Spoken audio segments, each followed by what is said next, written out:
Assalamualaikum warahmatullahi wabarakatuh. Perkenalkan, nama saya Rini Siswandari. Saya dari 4 Perbankan Syariah B. NIM saya 1817202080. Di sini saya akan menjelaskan tentang pengertian murabahah dan mekanisme transaksinya. Pengertian dari murabahah sendiri adalah murabahah berasal dari bahasa Arab aribhu yang artinya keuntungan, kelebihan, atau tambahan. Di dunia perbankan syariah, perjanjian ini terjadi antara bank dengan nasabah yang memerlukan barang dari bank tersebut.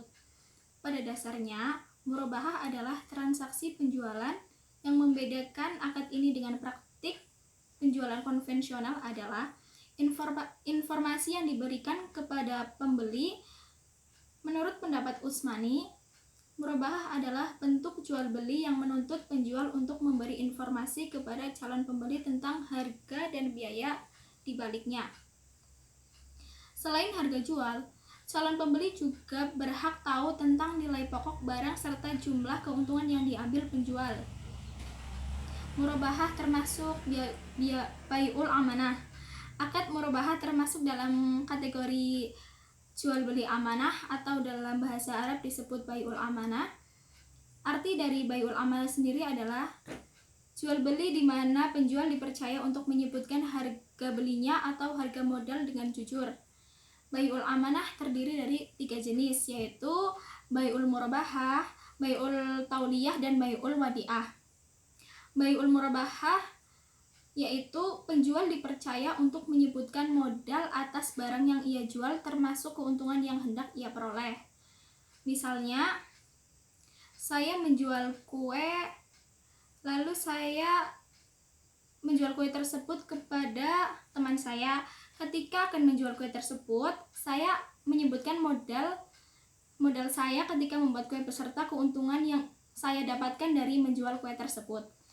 Yang kedua ada bai'ul tauliyah. Penjual akan menjualkan barangnya sesuai dengan harga modal ketika ia memperoleh barang tersebut. Misalnya, saya menjual kue kepada teman saya, lalu saya tidak mendapatkan keuntungan apa-apa. Saya menjual dari harga pokok yang saya beli dari awal. Yang ketiga ada bai'ul wadi'ah. Bai'ul wadi'ah adalah penjual akan menjualkan barangnya di bawah harga modal ketika ia memperoleh barang tersebut. Misalnya, saya mempunyai HP, harganya 2 juta, lalu saya menjual kepada tetangga saya 1.800.000, sehingga saya di situ rugi 200.000 karena HP ini sudah saya pakai. Mekanisme transaksinya yaitu ada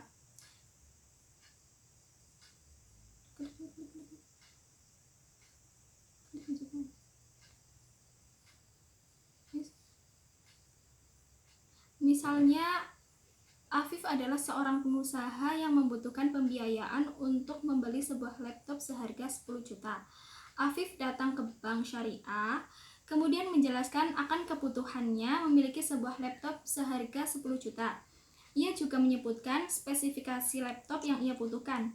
Tentunya Afif harus menyertakan dokumen-dokumen yang menandakan bahwa Afif layak untuk dibiayai. Hal ini juga untuk menghindari terjadi NPF atau non-performing financing, atau bahasa sederhananya kredit macet. Setelah permohonan Afif disetujui, terjadi kesepakatan margin yang ditawarkan bank dan tempo pembayaran cicilan, maka Afif diserahkan uang oleh bank untuk membelikan laptop yang ia butuhkan. Kemudian, serahkan kembali ke bank dan bank tersebut menjual kembali kepada Afif dengan cara cicil beserta margin yang sudah disepakati. Bila terlambat membayar maka ada denda. Bolehkah demikian? Pada dasarnya bank syariah diperbolehkan menerapkan denda apabila terjadi keterlambatan pembayaran murabahah dari nasabahnya. Namun, nasabah yang diperbolehkan untuk dikenakan denda adalah nasabah yang mampu tapi menunda pembayaran cicilannya. Adapun dana yang didapatkan dari denda tersebut tidak boleh digunakan untuk operasional bank, tetapi diperuntukkan sebagai dana sosial. Acuan atas penerapan kebijakan ini diambil dari hadis Rasulullah SAW. Menunda-nunda pembayaran utang yang dilakukan oleh orang mampu adalah suatu kezoliman. Maka jika seseorang di antara kamu dialihkan hak penagihan utangnya kepada pihak yang mampu, terimalah. Haji riwayat Bukhari Muslim. Terima kasih atas penjelasan saya, semoga bermanfaat. Wassalamualaikum warahmatullahi wabarakatuh.